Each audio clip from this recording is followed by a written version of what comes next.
All right, so the 4 major civilizations we talked about, as you can see from this map, they're the same latitude, right?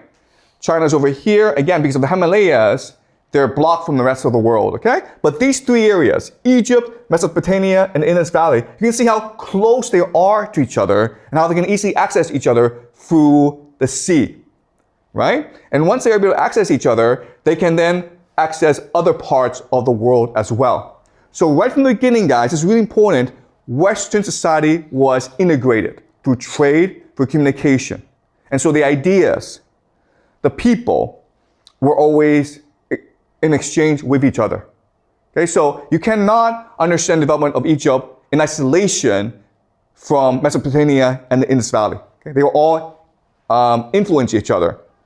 Unfortunately, because of Western prejudice, you're often taught that these things are separate from each other. Okay?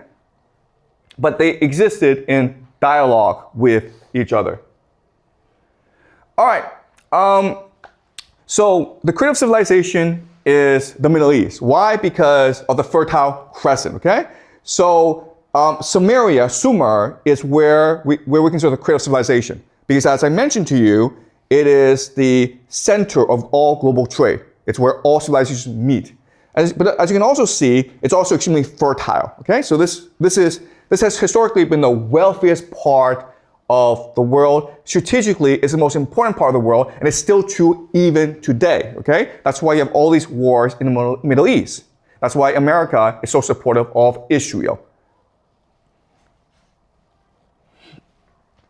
Okay, so as I mentioned to you, what will happen is that because of trade, Uruk will become a large city. And then as the city becomes larger and larger, it will establish colonies elsewhere as well. And these will become the major city-states of Mesopotamia. And for thousands of years, they will fight each other until Sargon Akkad unifies this region, okay?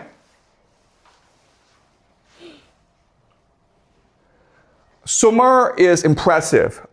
They're known for their canals, they're known for their irrigation.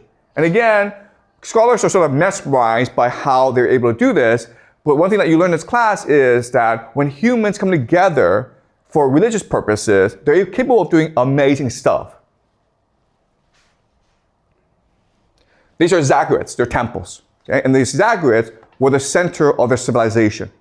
Remember that all cities start off with a temple that then builds out outwards, okay? And these zaggurats are important because they are literally considered the home of their gods.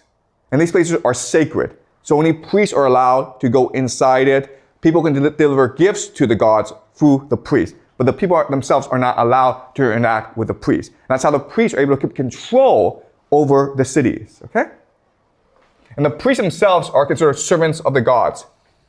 This is cuneiform, okay? This is cuneiform, which is the first writing system ever invented.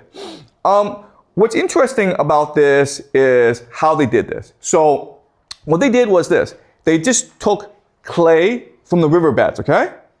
And then before it hardens, you just take a reed and you write down some marks in the clay. And then what you do is this. You just put it out in the sun and then it hardens, right? And it's there forever. That's why we still have them today, because rock does not decay, okay? And that's why we know more about Sumeria than we know about other places.